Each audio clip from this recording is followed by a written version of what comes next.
Hey guys, what's up YouTube? This is Shang-Chi. Welcome to my channel. If you're new here, don't be afraid to press like or that subscribe button. I wanted to talk about the current state of Dead or Alive from Team Ninja Koei Tecmo. I just wanted to say that Tomonobu Itagaki's presence really does feel missing. I can say for the past 9 or 10-ish years, I have been slightly disappointed with the franchise since he left.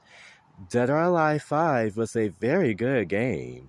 Don't get me wrong, the gameplay is amazing, probably the best in the franchise. However, when it comes to the aesthetics, like the arcade boss is missing, character endings are missing, and the story mode was not taken seriously at all. It was constantly said throughout the story, Donovan is not here. Donovan is not here. If you don't if you haven't if you don't remember, Donovan is the main antagonist behind the scenes of Dead or Alive. And the current developers have stated in past interviews that they lack a budget to do what they really want to do.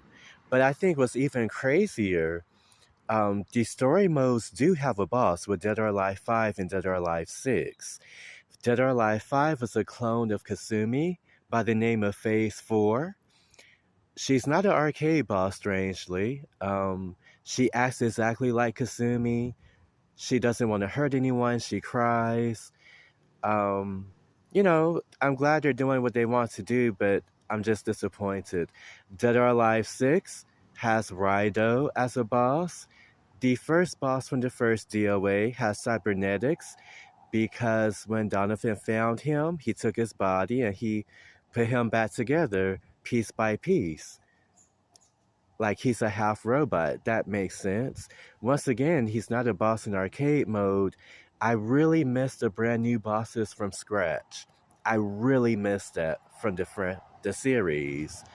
Dead or Alive 1, 2, 3, and 4, they may have their issues, but I think they are perfect. I think the first four DOAs felt serious. Like the first DOA did feel really peaceful, really cheerful, but once you made it to the final boss, you could feel how serious it was. You could feel the atmosphere was just really dark. Even though it didn't have character endings, they made up they made up for that with 2, 3, and 4.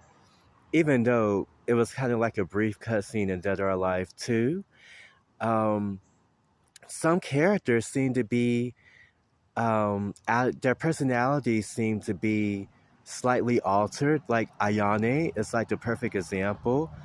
Very cold-hearted, very aggressive, very she'll tell you like it is.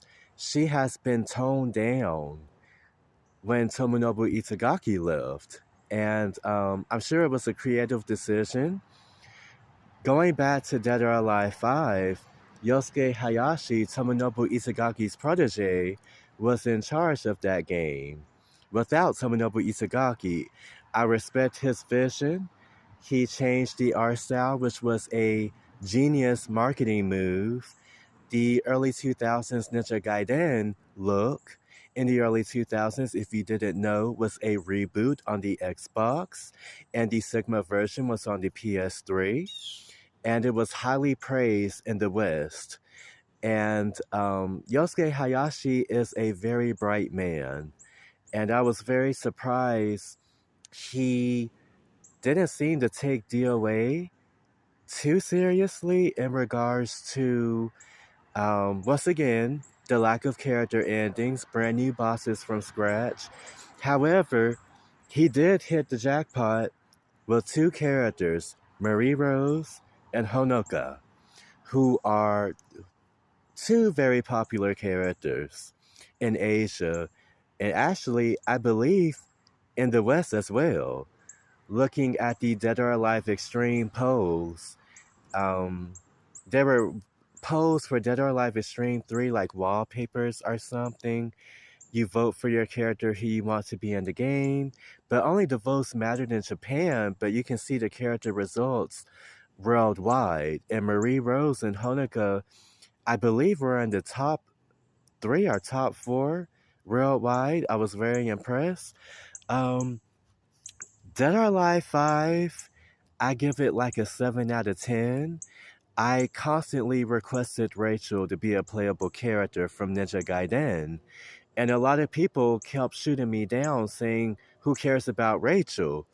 And as soon as Rachel released, a lot of those DOA players fell in love with her. And so DOA 5 is awesome. I love Rachel. Huge fan of Ryu Hayabusa, Momiji, even Irene Liu, to say the most.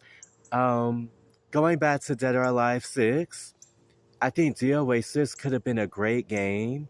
They clearly rushed it. They didn't have enough time.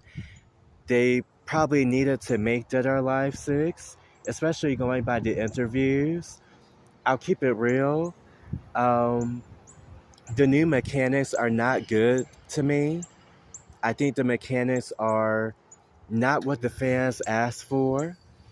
And it felt like Dead or Alive 5, like another version of it.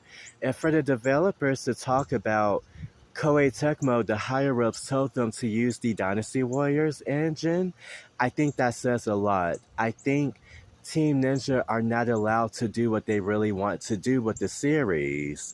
Um, DOA 6 reused some old DOA 5 stages, which is not a bad thing. DOA 5 had amazing stages. When you choose to bring back the most boring stages from a previous game, to me that screams rushed,